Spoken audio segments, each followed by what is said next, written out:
75 hours to paint my first mural. Yeah, ridiculous. So anyway, and I just decided I needed to do something.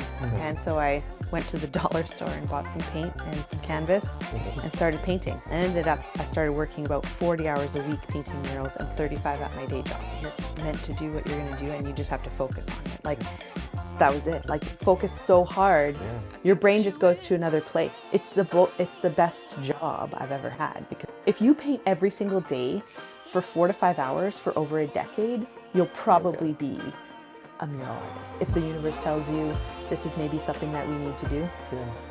I had just basically 2 full-time jobs, and I thought I could do that forever.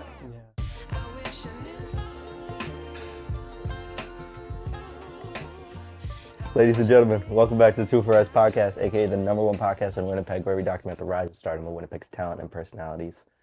A little live action one today, on the go. Yeah, take it away. Yeah, we have a special guest for you guys today.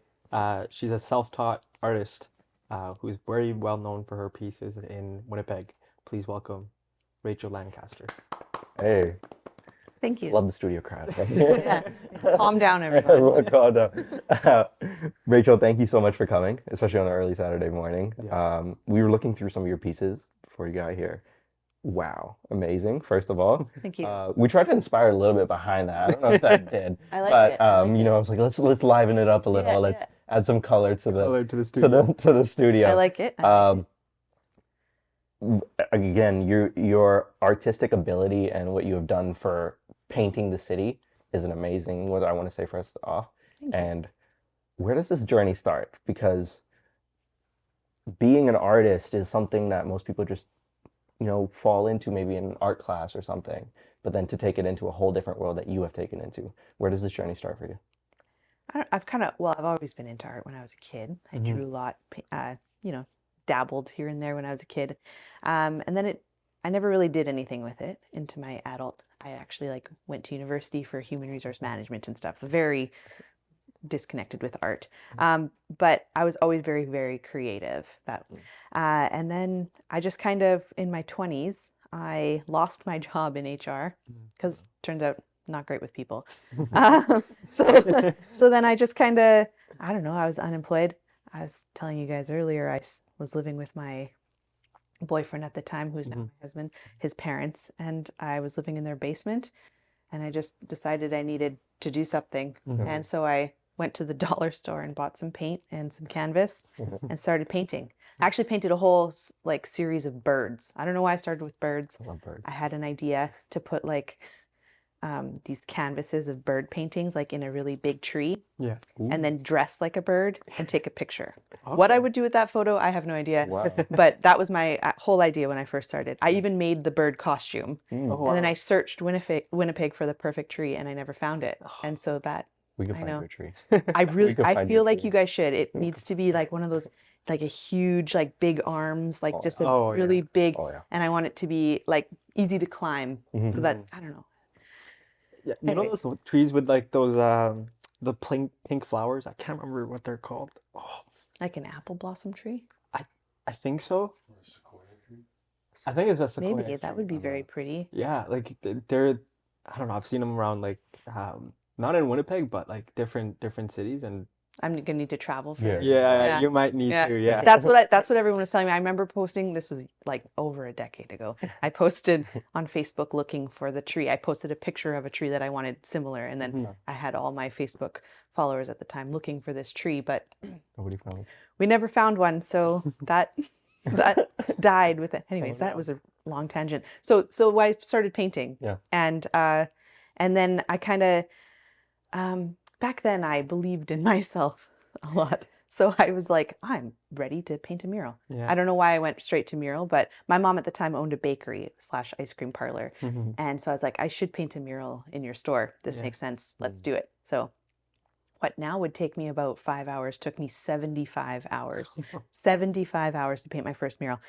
Yeah, ridiculous. So anyways, it was a little street scene with flowers and little buildings and a little cafe kind of thing. Yeah. table and chairs. And then she put tables and chairs in front of it. Oh, that's awesome. I'm describing it like it's beautiful. It No. wasn't. So, but anyways, but then I was so proud of myself. Like I thought I just painted the most beautiful mural in the whole world. So I posted it on what was like Kijiji at the time because we didn't have Facebook Marketplace. And I said, I'm a muralist for hire. That's very ballsy for someone who has only painted one mural. Yeah. But I was like, yeah, I'm a full muralist. Here I am. And Celebrations Dinner Theater found that post, gave me a call and said, we're looking for scene painters. And I was like, yeah, no, I can do that. Maybe not at your level, but they're like, nah, we'll teach you.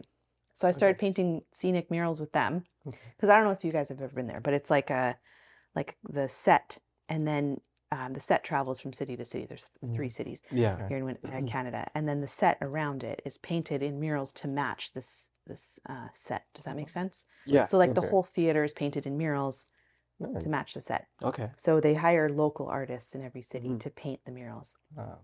They used to. What they do now, I don't know. Actually, I don't even think Celebrations is around. I'm pretty sure they just folded like a couple months ago. Okay. Because they were on strike. I don't know. Anyways, doesn't matter. So so I painted with them for a couple years. And like I was working a full-time job too. I used to be an event planner. And then so I painted with them. And what happened? I left because so I started posting things online, like my art, and then I slowly got my own like following, and people would hire me, and I kind of developed my own style. Right. And the thing about Celebrations is they kind of want the murals to look like one person painted them. So like sometimes an artist would go back over your work and touch it up to make it look like. And I was like, wow, really, I don't like that. So I left, and I like not on bad terms, but we just left. And then I started painting my own. And then so I would work a full-time job as an event planner, worked at the University of Manitoba, and then the Manitoba Museum, planned all of their big events. And I was like on holidays or vacation, or usually in the evenings, I would go paint murals. And I started working about 40 hours a week painting murals and 35 at my day job. So. And then COVID hit, and I was an event planner, so I lost my job. Yeah. I was probably one of the only people to full on lose their jobs and never because events just didn't pick up for a couple of years. Yeah. So it was like the universe telling me, you should do this for a living. But had you have told me like 10 years ago, like before that, like you'd be painting murals full time, I'd be like, haha. I actually probably would have believed you because I was really confident that my one mural I was gonna make it. I'm like, yeah, that one mural was beautiful. But yeah, no, I don't know if I would have believed you, like from me buying canvases in the dollar store to me painting murals. I don't know. It's crazy kind of how life works in a way of like kind of pushing you towards just like, go chase your dreams. Like like we had this experience and it was like some of our I think it was just life telling us we got comfortable and some of our equipment stopped working. And it was like, well, you can't get comfortable, you gotta push yourself to like invest in new equipment or something like that. But it's just interesting to see how everything kind of the circle of life. I believe it. I think that you're meant to do what you're going to do and you just have to focus on it. Like now I'm like, I don't know if you ever hear about manifesting? I'm not like that kind of person, but like I don't like write it down, daily affirmations. I'm not that type of person, but I do kind of believe that if you start saying it out loud, like that you're gonna make it happen. Because otherwise, you're just gonna embarrass yourself. This whole time I wanted to be, I'm a mural painter, and then it's like, no, you painted 3 murals. Like you can't call yourself that, so you have to do it because otherwise you're just. So I just kind of do it. I just put it out there in the universe and just start doing it. I even made my husband works with me, so he runs my company, our company. So I like sat him down like a year ago, and I'm like, we should write down what we want to happen. Even one of those things was like go viral on TikTok. And like within the year it happened. And when I wrote that, I had less than 400 followers on TikTok. And I was like, I'm gonna go viral. That's us every day. This is gonna happen. It's gonna happen. Just keep saying it and maybe it'll happen. So so I don't know, that's kind of what I think, maybe. Wow. Going back to like when you first painted that first one, because that was probably the inception of everything that came about, or at least in your mind. Why did it take you 75 hours? What was... I have no idea. What was... I don't know. I didn't know anything about painting. Like, so I used the wrong brushes. I used the wrong paint. I I didn't even know, like, when you go from a canvas to a large wall, that's a completely different style of painting. Okay. And also, like, it's not like you can hunch over your canvas and like look as if you're reading a book, right? Like everything is flat, so you can't move the wall. So that's very, it's just different. And the sizing is different. Everything is different. So you just have to, I painted that wall as if I was painting a small canvas, and it was just a very, it was very, very hard. And now I only really paint murals. Like, I don't like to switch back and forth. I think they're very different forms of painting. That's like saying, you're an artist, here, give me a tattoo, right? Like that person's like, I've never even touched a tattoo. Yeah. They're very, very different things to do. So I don't really like to jump back and forth. I find it very hard. Also, I don't really have the proper brushes for small work. So I just kind of stick to murals. And once you start painting them and you paint them continually, like you get that, like you develop a way to paint them properly, like you learn, right? What was that adapting like to, you're going from like a canvas to a big scale, right? And obviously, like I used to paint in high school, and like I wasn't very good, but going from like a small to a bigger canvas, it was kind of scary. But like going to a full out wall, which you can't move around, like what was that adapting like? Like, just the scale of the actual painting itself can be so different, right? So Yeah. could you touch on like how you learn to adapt to that situation?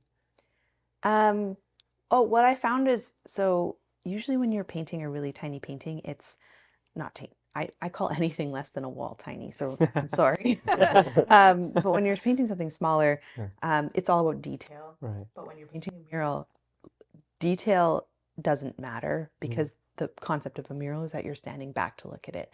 So like you're up there focusing on all these little dots, but then you start moving backwards and you look at it, it now looks like a bunch of muddy. Yeah. Does that make sense? Like Yeah. it's very blurred. It blends in. There's so much detail that it doesn't look right. It actually looks worse. So the whole idea of a mural is to paint it to be a worse painter. Like, I see. don't be as good. Like yeah, you have to be able to like make it so that when you're, 20 feet back, it's a visible, like it makes sense to your eye. And actually your eye will fill in a lot of detail even though it's not there. Does that make sense? Yeah. So like what's not there is like what your brain connects. So you kind of paint in this big, almost sloppy fashion in order to like to be visible from further back. It's kind of, yeah, it's a hard concept to get used to, because you're like, you think that everything needs to be extremely detailed and tiny, and yeah, that's why I don't like switching back and forth between canvas work, because I find my canvas work looks a little sloppy, and then I'm like, oh, that's not what I put out there in the world. So then I have to like go back and repaint and repaint. So I'm just like, nah, just focus on a mural. It's much easier, because you're not usually at a wall like this close looking at it, So you're kind of like going back and forth almost. Like, do you paint one thing and then you look back and you're like, okay, let me go adjust this? Not really. Like usually I know, now that I've been doing it over a decade, I know what it will look like from further back. Yeah. So like I just kind of, I can continue to, I do like touch-ups and whatnot. Like I'll stand back and look at it. But yeah, I usually know exactly what that was going to look like. How do you define, like, in terms of spacing? Because I remember in high school, we used to do like write your name in this kind of space. I'd start with the R, O, and then by the time I got to BIN, my name, there would be like this much gap at the end of the thing. Yeah. How do you define how much space you have? That's really hard. It's hard. Okay. So what I would like, if you were trying to write your name on a thing, like start with the middle letter. And then work your way out on each side. Wow. That way you can fill the canvas or whatever you're supposed to be filling the correct way, because you know where you started at the center. Because if you start here, like my name's Rachel, right? So I started an H. But if I started with the R and my H was over here, then yeah, I'd run out of paper. You know what I mean? So I start in the center of the word and work my way out on each side. Do you do the same thing for murals? I don't know. Murals are weird. Kind of. I did when I first started. Like, I think because I've been painting for so long, I just kind of, I literally don't. Maybe it's because I'm a mom and I have two small babies. I don't have time to think about anything else. I don't think about anything until I get to the wall. Not a single thing. So a client will book me, let's say 5 months in advance. Who knows? I haven't thought about your mural until I arrived at your house with my paint in my hand. Like I have given it zero thought. And so when I get to the wall and the client's like, okay, we wanted a turtle and we wanted like jellyfish. And we also, like I just did one, we wanted a turtle, we wanted a frog, a mushroom, and some butterflies. Like now make it work. And I'm just like, cool, yeah, Got it. go. And so I don't think about anything. Do you think that helps with your creativity? Absolutely. Yeah. Yeah. It forces me to do it. So I'm just like, okay, am I like, and I have to think real fast, think on my feet. And then I'm just so used to doing it now that it's just like I kind of, once you painted a turtle, you know what turtles look like, right? So now you have like a catalog of things in your head. I have a photographic memory, so I just know what things look like. So do you draw it out like on pencil and then like put it up on the wall, or do you just go, okay, here turtles are green paintbrush, let's go? yeah. So okay, so I have two different. I think they're two different styles of art. One that's really taken off in popularity lately is like my pop art murals. I call them pop art. I don't really know what they are. Look, I'm self-taught, so I could totally be. Some artist is going to watch this that I went to art school, and they're going to be like, "You are very dumb." But so I don't know what it is, but I call it pop art. It's a lot of it is inspired from the '90s, like just kind of graphic novel kind of style, comic book kind of style art. So that's a lot. It's really popular right now because the people with money are my age, and we're all millennials, children of the 90s. So that's why it's popular. So when it comes to that style, I like to do like a background color. Could be a rainbow. I don't know, could be whatever. Could be like so a client will be like, my favorite color is pink, so I use like all pink tones, or you know, if I want to keep it in the purple, I usually ask them like what kind of colors they want to see. If they're open to everything, I usually put like some splash of rainbow on the wall. So I usually paint the background first, and then I place the images on. So if they wanted a turtle, if they wanted, I did a lot of cannabis shops, so people smoking, you know, I place them in spots on the wall where the colors will work with whatever I'm about to paint. So like, let's say I painted a rainbow on the wall and I wanted to paint like a woman smoking some marijuana or something. And I wanted her face to have like pink tones. I'll put her on the pink spot of the wall, right? If I wanted to paint, maybe she's a black woman, I put her on the blue spot because the blue tones work well with the dark skin, right? So I just kind of place them where I think the tones that will come through will look the best. So that's where I start, usually with faces and stuff, or big characters, like I call like let's say a turtle. And I want to make him like, I don't know, pink, so I put them on the pink spot, and then I use those tones to start like painting the turtle. So that's kind of how it starts. So that's with the pop art murals. I kind of do the background first, and then I just kind of figure it out, and then I color everything in black. I use a lot of black line work, and then I color all the black background in. You'd have to see it. I think I'm really bad with words, so hopefully that kind of. But then then the other style of painting is more like a scenic mural. So I'm painting like, you know, maybe water, some trees. A deer poking through a sunset, like it's more of a scene. So that one you just start with the background first. You do whatever is in the sky.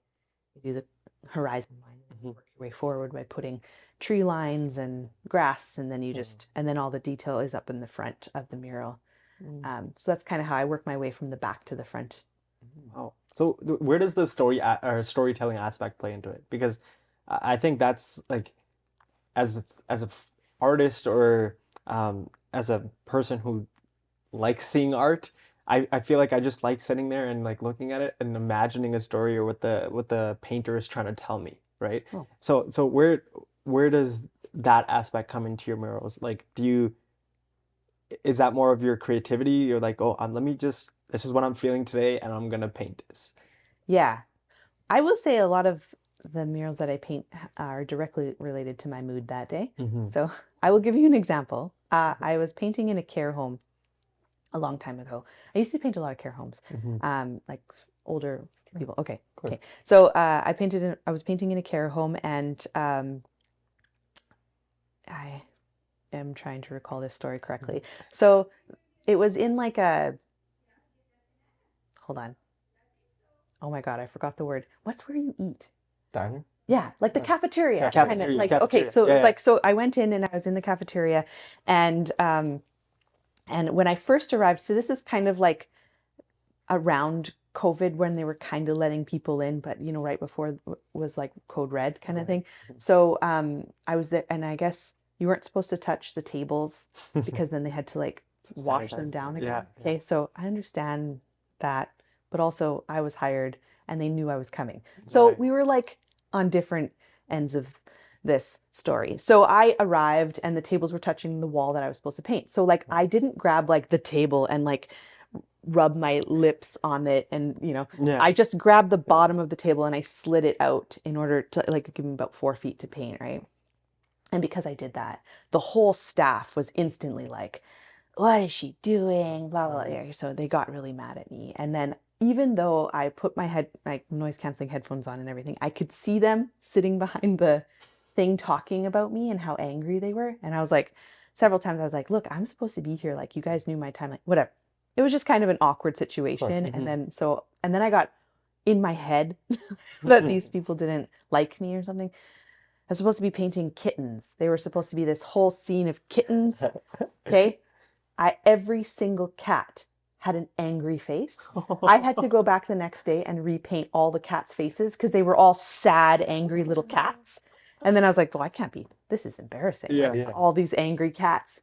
It took me the entire next day to fix the mural. So yeah, so it's directly related to how I'm feeling. Like which is why I give myself like time. So like, let's say, you know, I know this mural is going to take me 3 days or 2 days or something. I give myself like 5, because if one day I'm not feeling it, I might just have to go home, right? Like, yeah. So I don't paint for very long. Like every day I paint for, you know, maybe 4 hours, 5 hours max. Because then my creativity just kind of fizzles out. But then I go home and recharge. But if I'm just like, nope, this face looks really angry, and if I've tried to fix it, like make it a happier face, and he still looks angry, it's like, not time to go home. I must be angry about something. Maybe it's a determiner of my how I feel that day, when like my mood. If I'm mad at someone, I'm like, no, I'm mad at you. I painted an angry face. So I don't think that I paint with a lot of, so the stories behind my murals are not specifically stories, because I will say it's different than just painting a canvas art that has no commission, right? So like there's a difference between, I'm an artist, I sit in my studio, come up with an art piece and paint it, and here is my entire soul on a canvas. Mural art is different. I'm a hired professional artist that comes into typically a home or a business, and I already have a set requirement of what the mural must contain or may look like, right? So it's not like I'm, like sometimes I feel like I put a lot of my emotion into the pieces, but other times sometimes it's just a logo. Like I don't really feel that's what the client wants. Yeah, like the client would want that. You know, there was a piece, I think we were kind of briefly talking about it earlier, that went viral. And it was my story, if you could. So I was hired by a local gynecologist on Sherbrooke to paint floral mural in her waiting room reception area that looked like vaginas, but flowers. And so I did the best I could. I think they're amazing. The post went viral, and people were torn, which is great. But then I said, so some people on Facebook did not receive that very well. They were very mad about it. They said it was like pornography. And I said, hey, obviously I'm a good artist, and I painted exactly what this client requested because it evoked that type of emotion within you, right? But would I have painted them on my living room wall? I don't know. Like, it's probably not. But I liked it, and the client was super, super happy with it. So so like, it's not specifically something I would have maybe put on a canvas and sold in my own art show. But I was happy that the client asked me to do it, because it got me to do something that I would have never normally done. And I think that's the cool thing about murals, is it's client requests, and I just kind of get to the wall and I'm like, oh, this is cool. This is a new one, right? And it pushes me out of my comfort zone, and then I'm learning new things every time I'm painting. So that's kind of the cool thing about mural art, in the difference. You know, I'm not just sitting there in my studio trying to think of new ideas. I think context would also matter as well. had you painted those like vagina flowers next to a school, Yes. of course, right? Yeah. But you're in a gynecologist's office. Like it Yeah. makes sense in terms of where you are. Yeah. And that's what a lot of the comments on that post that did go viral, like, this is so inappropriate, like children are going to see this. And I was like, well, how many, first of all, I didn't, how many children go to the gynecologist's office, but also it's not like it's a public space. Exactly, Like yeah. the walls were, or the windows were even tinted, so you couldn't see in. Mhm. So it was very, unless you were specifically bringing your child to your appointment, which maybe then, yes, okay. But like there are very few children. I have gone to the gynecologist and I have never seen a child there. Yeah. And like, what's the difference between hanging like a mural like that or hanging pictures of families with babies and I'm there and I just had a miscarriage. Yeah, And now I'm upset by that image, right? Mhm. Which actually did happen to me and I cried a lot in that like room and I was like, well, this is embarrassing because but there's no difference, right? Right. So I think she chose well and she was prepared for that viral post and Do you take in account the surrounding as well when you're painting? So like you come to, let's say, a painting downtown versus somewhere more rural or versus like a suburban area or a residential place. Are you looking at the environment around it and then basing if it's an outdoor painting? sometimes, not often. I just put my art, You just go for it. I'm just very confident. I think everyone's going to like my art, so I just put it wherever. Yeah, but I think if it's a specific business I'm painting, then Mhm. yeah, and like I said before, I think like everybody that hires me is kind of like, they know what they're getting into. Although this took me over a decade to get a reputation where people are like, okay, Rachel, we trust you, start painting. Yeah. Before it was very specific. So they would be like, this is the image we want you to paint. Let's go over things. Let's talk about potentially what it's going to look like in the end. But now people kind of trust the process, thankfully. Yeah. So they kind of just let me do my thing. Flowers seem to be the thing that I paint the most. Yeah. And you really can't go wrong with a flower mural. I feel like you could put a flower mural on anything Yeah. and you're going to be okay with it. Like it doesn't get a lot of hate. So I paint a lot of flowers. Mhm. Yeah. They're like my favorite thing to paint. What was it like working with your or quote unquote first client? Like convincing them, I'm like, hey, I know what I'm doing. Like let me just, let me get in my creative zone, let me get in my flow state and let me just paint this wall instead of you just like hunching over my shoulder and watching me paint like every single line. That was hard. Yeah. Yeah. No, that took a long time. That took many years to get to that point. There were many clients in the beginning that did not trust the process. Yeah. Mhm. So, and again, every mural is different. So sometimes people just kind of let you do your thing and they see it at the end. There are some clients who refuse to see it at any point. Like they literally close the door and they're like, are you done yet? Nope. They'll like close their eyes, So those clients I like because I mean, if you kind of get a bit messy in the middle, that you're going to be able to fix it, they don't see it. But there are some clients who literally stand there the entire mural. And I had one client one time, this was a lot of years ago, and I was sweating so much. Like I was just, because they were so close to me and I could hear, like if I made a line, she would go, the sharp inhale.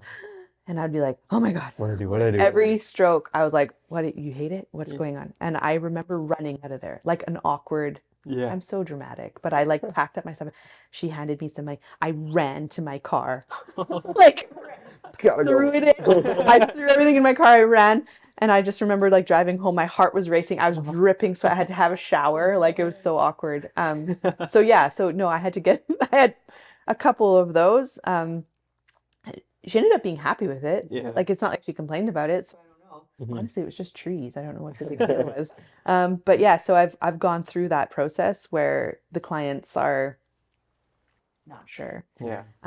But yeah, I mean, I think that's a learning curve. I think that's kind of the same with, I mean, you hire somebody that you don't really know much of their art and you're going to hire them to paint a wall in your house. Yeah. And maybe you're a bit nervous. Yeah, no. Are you going to paint over it? Especially the business ones I found too, like if it was an outdoor mural, like those people would be a little bit more nervous. Right. But yeah, then after a while, you have to build up your reputation. It's just like anything. You have to work at your practice. You have to become confident in your skills. And now I find that I just ignore it. Like I was actually just recently painting a cannabis shop and it was owned by a husband and wife. The wife found me And she was like, oh, love her stuff. Awesome. You're hired, right? And I think it took a little bit of convincing to the husband. And so the way, and I was kind of describing how I do 90s pop art, where you paint the background first, it's kind of like a rainbow, and then I just put things on top and I block out colors with black so you can't really see. So the first section of the series, part of the mural, is a big, colorful, crazy looking rainbow. So I went into his cannabis shop in the front entrance and painted this ridiculous rainbow, right? And comes running out. Well, you could tell he was a bit nervous, and I just kind of ignored it because like I'm used to this. This is the way it kind of like I paint. It almost looks like I paint in reverse, right? So I do like these weird things. It looks like nothing. It completely looks like a mashed up collage that doesn't make any sense. And then at the end, it kind of all comes together. And so I'm kind of used to the process. I don't really care what people think. I have noise canceling headphones on. I don't even hear what they're talking about. So I don't care. But then I guess when it started to get good, like it took a couple days. This one I had to drive back and forth. So it started to get good. He came out and he goes, oh, this is looking much nicer. And I was like, oh yeah, I said it goes through a little bit of an ugly phase in the middle. So you just have to hold tight, hang with me, like it's the process. And then he goes, okay. And then he leaves and his wife comes and he was gone and she was like, oh my God, you should have heard him the first night. What do we hire? This is a ridiculous, huge rainbow. This is so embarrassing. This is the opening of our shop. Like you have a brand new vape shop, right? It was an old bank. So it's kind of like this, it was a really beautiful building. He was very worried. And I was like, and then she was like, oh no, you got to trust her. It's going to be cool. And then he came out at the end and he was like, oh my God, we're going to use all of these. Like we're going to make shirts out of this. This is like the coolest. We're going to make merch. So he was so pumped about it. And I was like, yeah, no, I know. Like it was cool. I'm sorry that it got a little fuzzy in the middle there, but like, yeah, so I'm used to it now, but yeah. And I see that a lot. I see that reaction a lot where sometimes I have to leave and I go, excuse the mural, like don't look at it if it bugs you, because some people are OCD or whatever and they like the middle of it would drive them nuts, like the process drives them nuts, but when you get to the end they're like, oh thank God, like what a relief. I didn't hire this artist to just make a mess on my wall. What is the general reception like? Is it generally what you just explained, that we start off and then they're like ooh, and then it's like oh yay? Or is it ever the opposite where they go? I've never really had a client that's been disappointed ever. And honestly, if they are, it's not something that's like the whole mural is trash. It's usually like, could you fix this one thing or two things, like, and then I just touch it up, just like anything, right? Like yeah, I don't do a lot of like portraits of people, like specific, like I'm not a hyper realistic painter, so I don't paint like your face on the wall. And I don't think I would either, because I find that people are like, well, that's not how I look. And you're like, literally, that's exactly how you look. And they're like, no, I am much more beautiful. And you're like, well, it's beautiful. Not according to my eyes. Oh, wow. But no. So I think it's kind of, I don't do that. I don't paint people a lot, and if I do, if they're really insistent, like I just painted Board Air Community Center, and they were like, oh, one of the teachers, it's a jiu-jitsu teacher or whatever in the community center, can you put him in the mural? And I was like, look, I don't paint people.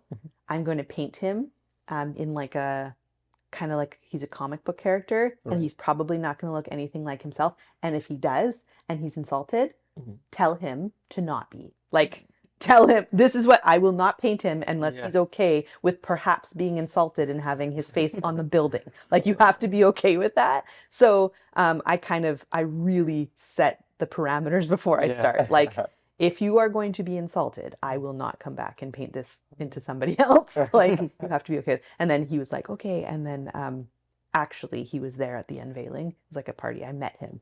And I was like, you're the bald guy, because he was bald. And so we like took pictures of me and him in front of him. And turns out I did not paint him at all to look like how he looks. So, and I was like, give him a set of hair. Kinda. Like, I didn't know he was like that bald. So I kind of painted, I thought he had like a red, because like photos can be deceiving. So I thought he had a red hair a bit on his, so I gave him a little bit of red hair. Anyways, doesn't matter. So I was like, good, you can't be insulted. That's how you look. In my mind, that is my artistic rendering of you. So, but I have painted my kids into murals. And I do a real bang up job, I think, because I stare at them a lot. So I think I know Yeah. exactly what they look like. So my kids are in a couple murals. Also, they're teddy bears. I paint their teddy bears into almost every single mural I paint. Yeah, there's always a teddy bear. Is it a cute teddy bear? I think it's a really ugly one. Oh. It's like a gun, which is why I love it. Like uglier the teddy bear. It's like that is the best thing I've ever seen. So I try to paint. It's a gunned bear. It's called a toothpick bear. You can look it up. They've got these long limbs and like this ugly kind of squished face. Oh, it's the best. So yeah, I try to paint that bear into. How does like we kind of touched on the creativity side of like, you know, you just show up to the thing and you let your creative side go. But there's also times where, you know, sometimes that doesn't happen. And do you often have to force yourself to be like, okay, you know what, let me stick to this and the creativity will just start flowing? Or is it more of like, okay, if I'm not feeling it, I'm just not going to do it? Yeah, there's never a chance to just not do something. Otherwise you go hungry. Yeah. Got to pay the bills. So no, there's very rare times that I don't feel inspired. So usually the client, if I'm feeling uninspired, I just talk to the client a bit more. Like I need you to tell me what you want. But a lot of it is, I don't know. I don't feel uninspired. I just kind of get there and I know I love people that just say, yeah, I just like your stuff. Yeah. I like the color pink. And then I'm like, phew, that's all I need. Yeah. Like I have a lot of ideas. So I don't really ever feel uninspired or anything. If I'm not feeling it, like I said before, if I'm not feeling it that day, I might just like do a base coat and go home. You know, I'm there for 2 hours. The great thing about what I do is that people have no idea what I'm doing. Yeah. Right? Like you hire a muralist and you're like, I don't know what that means. Yeah. I've hired her. She's going to create a mural. I don't know anything else. That's the great thing about my job. So if for some reason I don't feel inspired and I've only put like, you know, an hour worth of work, I can leave and they're like, that's fine. Okay, you do your thing. You do you. What do you need? Water? You need some cookies? Like, what do you need to be creative? Like, no one has any clue. So I could leave and I'm like, oh yeah, that's the base coat. It needs to dry for 6 hours. I'm gonna go home. Like, no one knows. So I just kind of have a really, like, people just kind of leave me alone to do my thing. And then that's when I feel inspired. I just pop on I actually listen to a lot of podcasts. So I pop on some podcasts and it's weird though. When you're painting and you're listening to a podcast, you have no idea at the end of the podcast what they talked about. Like I could never tell you, but I know that I've laughed, like, because I laugh out loud. And then I always think to myself, like, if you have noise canceling headphones on and the house is really quiet and there's somebody's working in the house, I'm either singing or laughing. Like it's dead silent. And all of a sudden there's like, ha! And then you're like, did anyone hear that? So I know that I've laughed a lot. I listen to a lot of funny podcasts. But other than that, couldn't tell you what they're about. Yeah, like, same. I know the parameters of what I'm listening to. Yeah. But other than that, no, I have no idea. So that's how I know, like, when I really get into it. If I can tell you about the podcast, then it's probably hasn't been that successful of a day. Fair. So I just get into it. I just start going, and then it'll come. Like, also, I've really learned in the past decade to trust myself. I used to second guess I would be painting and it'd be like, let's say the whole mural starts with a line. I'd put the line and be like, oh, wrong spot. Yeah. And it's like, literally, you just started. There's nothing on the wall but that line. And I'm like, that's in the wrong. Now I got to do the whole thing around this crooked line. Like, you know, and then after a decade of painting, I'm just like, I'll make that work. You know, like, it doesn't matter. I do it and I make every single thing work. And every single line that I paint, I trust is going to work in the end. And it usually does. There's very few times, more and more as I paint more and more, that I have to fix anything, because I just trust that I did it right the first time. Going back to your story about the kittens and no, just what you just mentioned, it seems like you kind of separate yourself while you're painting. Yes. Is that true? Yes, absolutely. I don't notice it. I've never had a job that I worked at that I've never looked at the clock, right? I had a desk job. I worked in HR. I was an event coordinator. And although I did love planning events, I watched the clock a lot. So I watched, like, I don't know, you know what time it is, when do I go for break, when do I have a coffee, right? Like, I was really into that. In fact, I can't sit at a desk. I don't know why I ever thought I could. But when I was an event coordinator and I worked at the museum, hey, it's okay that I say this because they're never going to hire me back. So I would like you ever been to the Manitoba Museum? Yeah. There's an entire museum, okay? Yeah. You just walk the museum. Like, course. you don't have to work. Yeah. You can just like get up from your desk and do 2 laps around the museum, and then it's coffee break. Like, that's great. It's a big museum. Yeah, big museum. So that's what I would do. I would like get up, like, oh, I'm gonna go for a coffee. No one cared what I did. So anyways, as long as I got most of the work done, I would just like, no one even talked to me actually. Didn't have very many friends there. So I would just like go to the museum and walk around. And I would, there was actually a construction crew that like kind of worked. They did, they fixed the museum and whatnot in the back, Yeah. woodworking. So I'd kind of bug them for 5 or 10 minutes, and then I'd head back to my desk, have coffee, might do a lap again before lunch, go have lunch. Anyways, steps in. 10,000 steps. I used to do 10,000 steps. Yeah, it was great. The non-such was great. You could kill a lot of time in there. You go down, make it look like you're cleaning something. Who knows why? Maybe you had an event the last night and you're like, I got to pick up these cups. That's going to take a solid hour. Yeah. So I don't know. So I killed a lot of time. I did that. Anyways, back to my murals. I did that all the time at other jobs, desk jobs. Even though the museum was amazing, I still was watching the clock.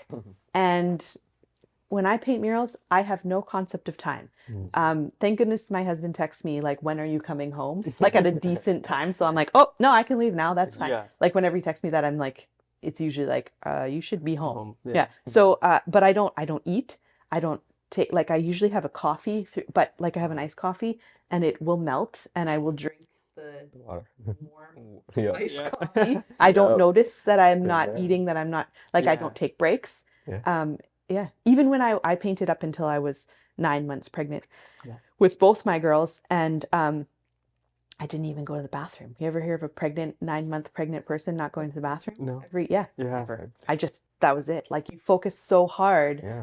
It's amazing. Your brain just goes to another place. Like I don't even think about it. Sometimes I don't even know what I'm painting. I'm just like, this is working. Just do it. Go with it. Yeah. Yeah. It's the best job I've ever had because I just feel like my brain goes to another place, and that really shows your passion for it. Then. Yeah. I think, well, obviously, I hope I'm really passionate about this. Otherwise, I've made the wrong career choice again. No, I've had moments, especially like when we're editing podcasts or like something comes through. It's like I will just sit at my desk and just grind out the edit or grind out to make sure like the final product looks great. And that's awesome. My mom would be like, we have to eat now. I'm like, no, I'm almost done. I'm like, we gotta do this. And she goes, you haven't moved in like 6 hours. I go, I know, but like I gotta do this. Like this is what I need to do. Yeah. Well, that's good. You can do my editing though, because I have. Let me know. I can't even. I go to edit my little videos, and I'm like it shouldn't take me that long. It's like a 1-minute clip, and I am just like on TikTok. Oh no, I'm just checking my Instagram. Like I can't focus on editing anything for. I'm just it's the worst. And then I'll get up, eat some cookies, sit back down. That's me like painting.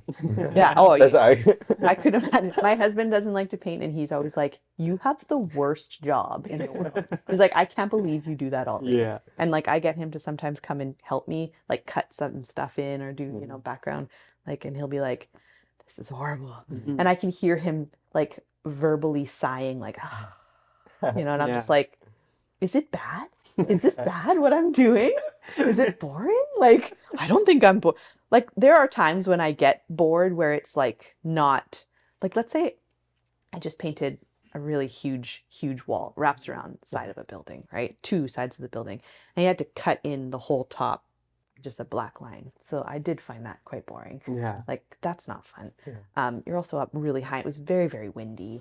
And I was really cheap. I didn't get a lift. So I was up on a ladder, and it was, whatever. Anyway, so I was cutting it in, and I was like, this is boring. Like, this is not what I signed up for. Also, I was very, very dirty. Like, it was a very dirty job. So, like, sometimes I get bored, but I'm not, like, audibly sighing like my husband was for, like, he'd start at the wall. It's like, you've been here for 10 minutes. Yeah. And he'd be like, ugh, like, throwing stuff around. Like, I was like, do I have a bad job? I feel like different strokes for different for sure.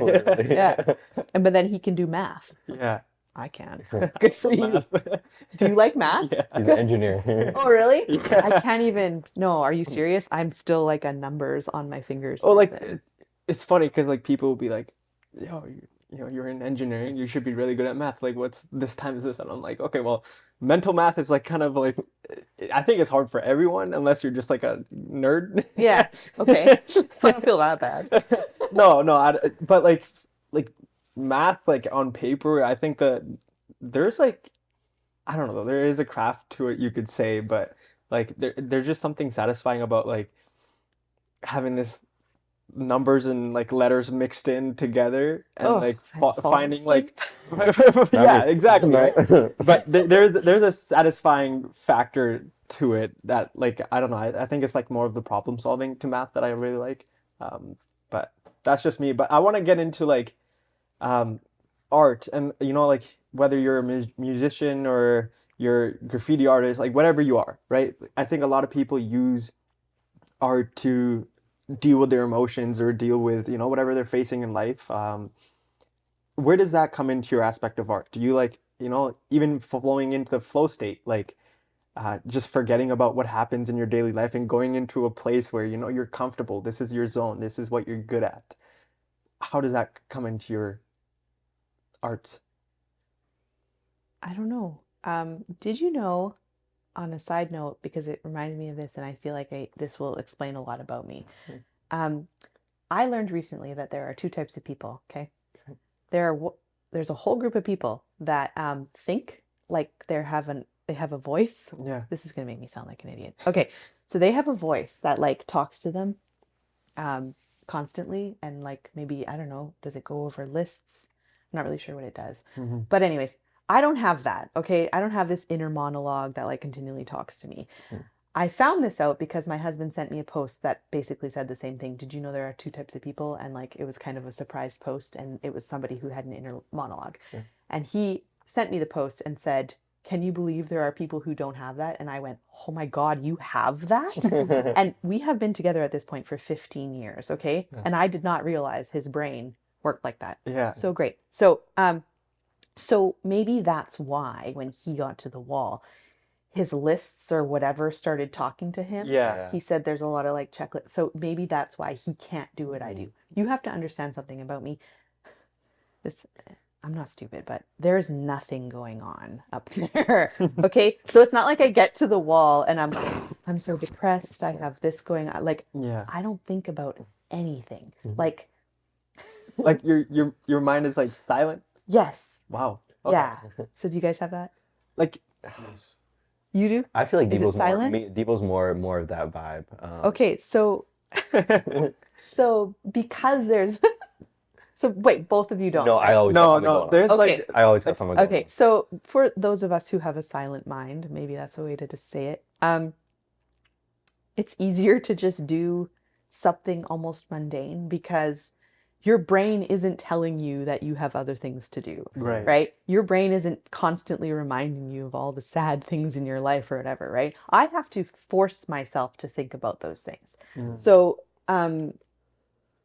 yeah, like I'm not. Maybe it's just like an idea that like, you're comfortable being who you are. Like, yeah, like I'm very, like I said, maybe in the beginning of this podcast, I think like I'm very like confident, I think, in my work and stuff. So I'm just kind of like, yeah, I'm doing my thing, right? Like, and that's, I think, why I listen to podcasts and music and stuff is like that fills my brain. So I'm able to just be like, I find that when I paint, I'm really happy. So I go to like a happy place and I just do what I need to do. And I do think about like my family and stuff, but it's just more of like a general like, oh, I wonder what they're probably having a nap.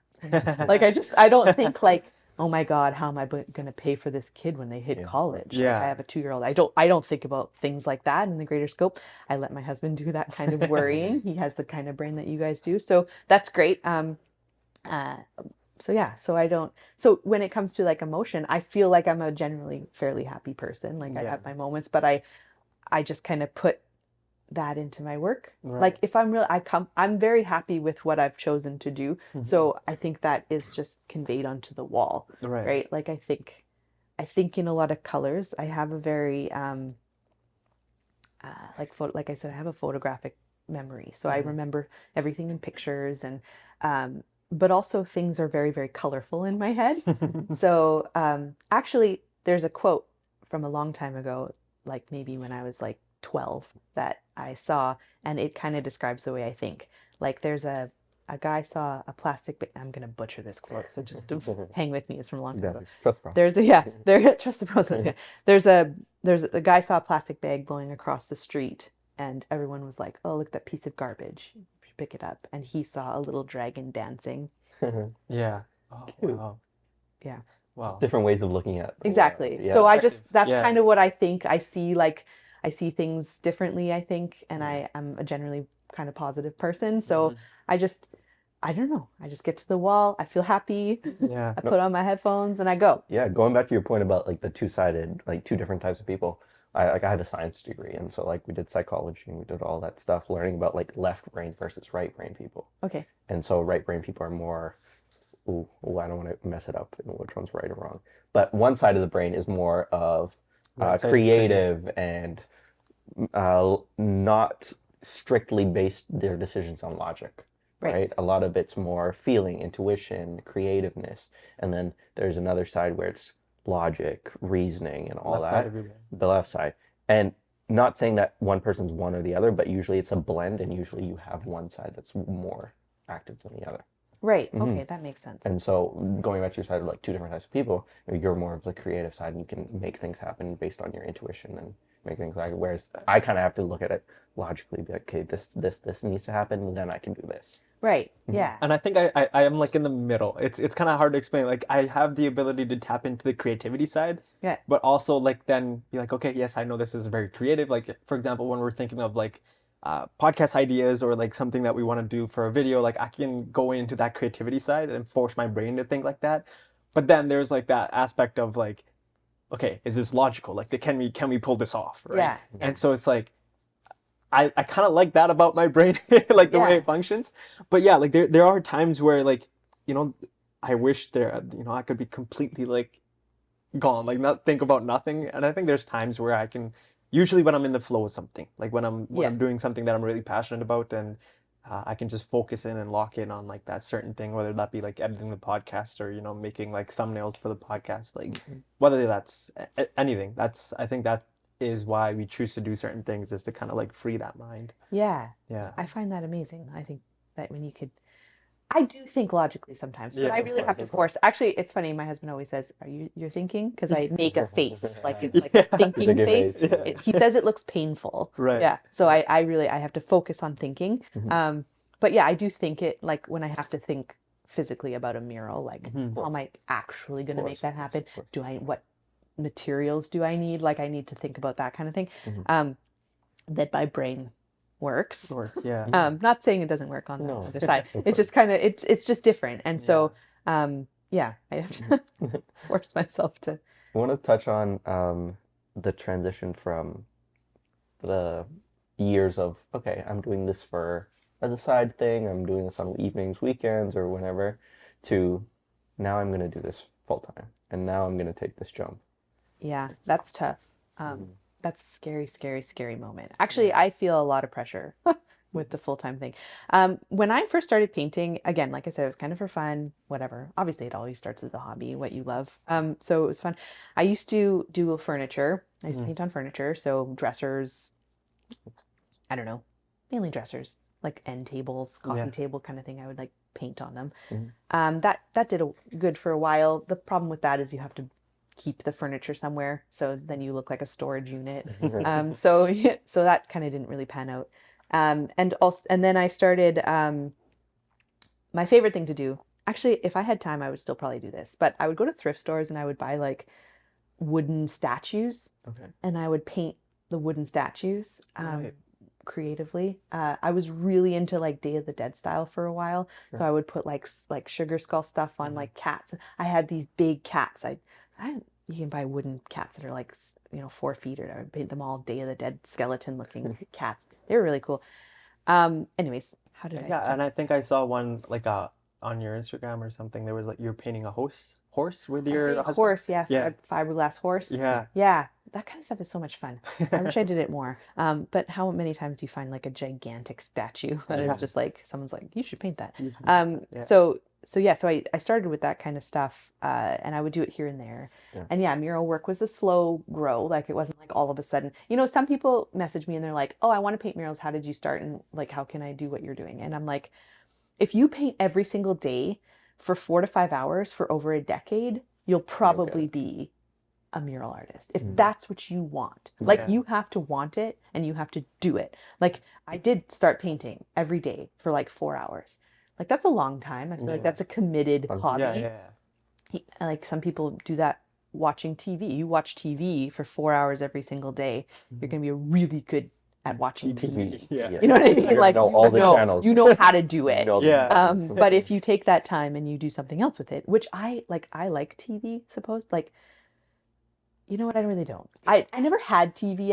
I don't, I watch movies. I'm like, I can sit down for 2 hours and watch a movie, but I can't just like watch TV. Like the first time I even got TV cable was like when my husband moved in. Like I just didn't even think about it, but then he watches sports. So that's, so I watch, I don't really watch. I have a lot of time because I didn't, and at that point I didn't have kids, which means you have a lot of time. You don't think you have a lot of time, but you have a lot of time when you don't have kids. So you just kind of, I was like, I should do something. And then, it's a slow grow, but if you're dedicated to the hobby, not dedicated to making money, like I was never like, I'm going to sell this stuff. And, like I just kind of did it because I thought it was cool. And then I started posting stuff online and taking commissions. I never really painted, like sat down and painted a painting that I would sell.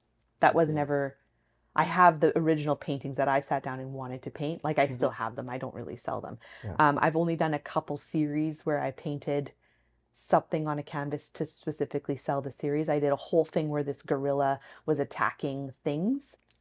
And this was a long time ago. Oh my God. So anyways, the whole series of paintings was like a gorilla. And he was like, it was like telling the story. He like met this octopus in space and then they got in a fight. And that's why the octopus only has 8 tentacles because he used to have 9, like ripped off a tentacle. And anyways, ridiculous.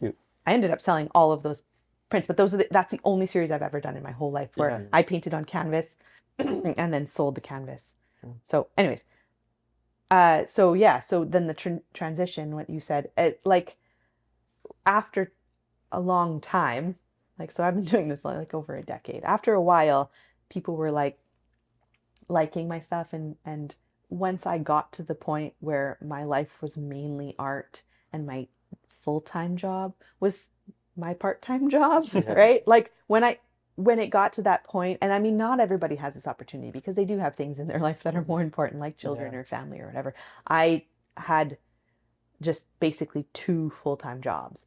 And then, like I never planned on I thought I could do that forever. Because I mean, not all times was I working 40 hours a week. Like sometimes a mural wouldn't come in and I'd have like a week that I didn't have anything. And then my full-time job, I was like, oh, thank God I have a full-time job. Right. So that's a reality. And I just thought that's what I would do forever. And then COVID hit. I feel like sometimes the universe kind of tells you, you gotta do so sometimes reality, like the universe tells you this is maybe something that we need to do. And so once I lost my job because of COVID and whatever, actually they did a work from home thing where they send you home. And 2 days into the work from home, I found out I was pregnant with my first kid. And so I was just kind of like, well, I guess I couldn't work 2 full-time jobs anyways. Now we have a kid on the way. And so I just became a full-time artist and I was frightened. Like it scared me to know that everything hinged on my art. And I hope that people still like my art. And like people continue, like what if all of a sudden everyone hates it and we're like 5 years into committed, you never know, that could happen. So so you're like it's nerve-wracking. I think about it when my brain wants me to think about it. Like it's like, oh, you should be nervous about this. And I think that makes me work harder. It gives me motivation. For example, when I got pregnant with my second, you're no longer protected by anything. You don't have mat leave, right? Like there's no option for that. You're self-employed. So I started designing clothing. I drew a whole coloring book in my spare time and then we printed it and went to print, and now I do custom coloring books for companies.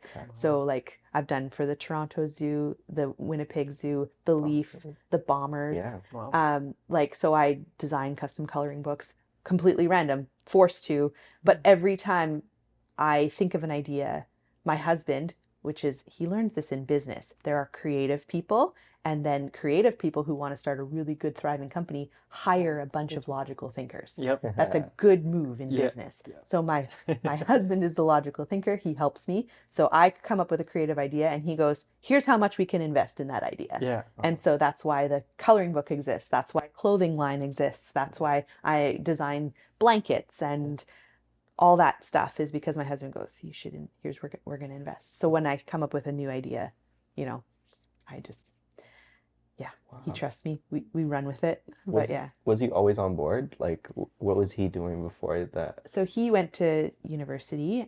He's got a business degree from Asper School of Business. He was doing logistics and supply chain management. Yeah, he's smart. He's very smart. And so then when he decided to come join you, that's probably he actually scary for both of you. Yeah, he actually worked full time on the business way before I did. So I was still working 2 jobs, and he had already fully committed to the business and was working full time as it, because he was like, yeah, this is going to work. Yeah. And I was like, I don't know. I'd rather just burn myself out at both ends. So he worked the business. I think he's been 6 years full time, and I've only been since the beginning of COVID, which was what, 3 years ago? I want to say maybe. Wow. Yeah. So he was fully committed for years. And he did the thing. He did what he needed. He also flipped the house. So he did other things, but and now he takes care of both of our girls, and also runs the business. So yeah, so he's that's amazing. Yeah, keeping it together. Yeah, that's awesome. Yeah, keeps my brain working. Having someone there, of course. Yeah, that's awesome. Yeah. What it's from your 10 years of painting plus, what are some of your most memorable pieces? I have so many. List them all. Let's go. This is where my list list. You're list, like, you need a list. I need a physical list. Honestly, this year's been really impressive to me. Like I've done a lot this year. I did that Board Air Community Center. That's one of my larger pieces. I think I've mentioned it a couple times now. I did BDI. Oh, nice. That's a fun one. Yeah. When I first got started, I was always impressed that people wanted me to paint their whole building. So I did that. One of my first buildings was like on Watt Street. It's a dive shop. I did like an underwater thing. Oh, cool. I always give them props because he was just like, you should paint this building. And I was like, yeah, I should. And then, really, me? Okay, cool. Like I'll do it. So I like stuff like, but a lot of the paintings that I've done you probably would never see them because they're like in people's houses and stuff. And I just love those because I don't know, you're painting for a kid. And I just think, could you imagine as a kid, your parents are like, yeah, I'm going to get a mural. And then your whole room is Super Mario World. Like, isn't that cool? Like, I think, like, not that I think I'm the coolest person in the world, but I'm doing something cool. Like, these kids, they're inviting their friends over. Yeah. I did a whole kids' room Super Mario, like every single wall, every space. Like, could you imagine this room, like, all around the whole Super Mario? Wow. Like, what a cool parent. Like, that's a super sweet. That kid was so stoked. Like, I just made his life. Like, he's going to tell so that kind of thing. I love those murals. I just love where, like, the kids are just so pumped. And I spend a lot of time, too, when I, like, talking to the kid, like, get down on their level. Like, want a unicorn? Like, tell me what kind of colors you want to see in the unicorn. Hey, what do you want? What kind of color do you want the horn? And you just see that kid just like they're so excited, and they come in and they see the unicorn and they're just like, it came to life. Like I went back to this house like a couple years later. I painted a unicorn for this little girl. Went back to the house to paint a mural for the sister who had moved to the basement. Got her own mural. And the unicorn, like the girl was young enough that she didn't remember me. So when I came back, she was like, you have to see the horse the unicorn that I keep in my bedroom. I feed him. And I was like, you have to show me. So we walk in and she's like, points to my mural. She's like, every day, every morning I say, good morning. And this unicorn, I feed it. Like, I was like, oh my God, I just made this girl's life. She has been with this unicorn for like 5 years. Like, incredible. Anyway, she's so cute. So those kind of murals. And also like murals that are like, I paint in a children's hospital. I've painted, I always say, if you've seen those murals, I'm so sorry. Like, they're beautiful, but I'm so sorry that you've ever seen those murals because obviously something terrible has happened. But those mean a lot to me because I do get personal messages that are like, oh my God, I saw your mural. It meant a lot that it was there. It like from the boring hospital walls, there's a splash of color. Right. I did paint this one in a room that I swear to God, if you've ever seen, I'm so sorry. It's in the, oh, I'm going to butcher it. Anyways, it's in a wing of a hospital where you don't want to go. I mean, it's a cancer ward, I think. And there's a mural on the wall that's like a mother polar bear with her babies, and there's a dad polar bear, and they're all kind of cuddling together, like in a huddle. And I've had people specifically reach out and like been like, I've cried looking at your mural, like just sitting there crying. And I'm just like, that's not great. Yeah.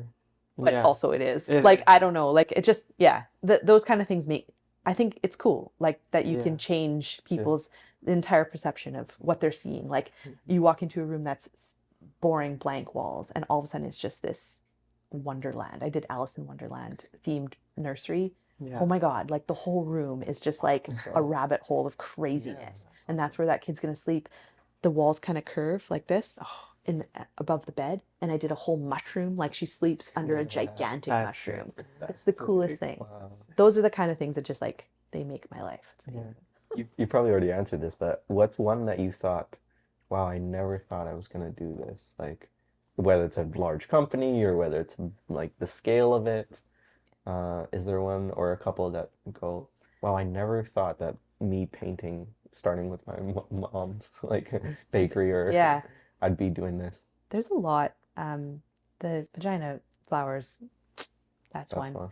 But also the cannabis shops that I've been doing, I don't know, like I feel like I nail them. Just when I got into that pop art style of painting, if you would have told me at the beginning that that's what I'd be into, like I'd be like, cool, like that is, can I do that? You know, because I taught myself how to do that, and I'm really proud of that style of painting. And I think that when I see those murals, I'm just like, that's sweet. I'm super pumped to put my name on that kind of work. And people like it so much that they just keep bringing me back to do more cannabis shops, more murals like that. And I think that's super pumped. Like, I like when I get into a style of art that's like a little bit more unique, and then I'm super pumped to put my name on it. Like, so those kind of murals. And then, there's been a lot of murals. I think I'm up to like 2,000 or something here in Winnipeg, and maybe more. So Is the scene competitive? Like, is there other people who do what you do? There is, and not very many. Not very many in terms of like, I think how I paint for whole, like personal, like where I go into people's homes and stuff.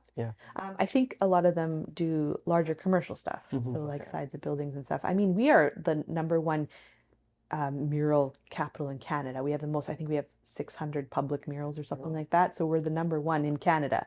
We're most decorated city. So there are other muralists. I definitely haven't done all 600. But they do larger stuff. And I think I am a more accessible artist. I think people hire me to, paint their kids' bedrooms and paint inside of their home. And I don't know that a lot of people do that. Although I will say I am self-taught, and I am not a professional, like in the art world in that way.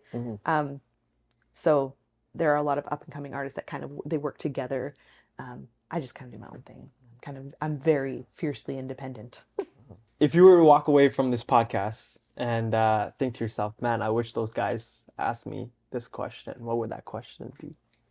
Or is there anything that we haven't touched on that you would want to touch on? No, I don't think so. I think you guys did a pretty good job. You're good at your jobs. Thank you. Try to be. Thank you. Yeah. I mean, it was amazing talking with you and seeing your world. That's something that we're just naturally curious people.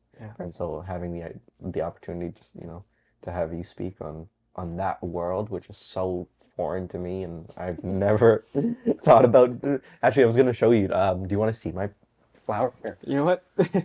When I my flower. I love it. Yeah, this is my flower. It's kind of a little bit abstract.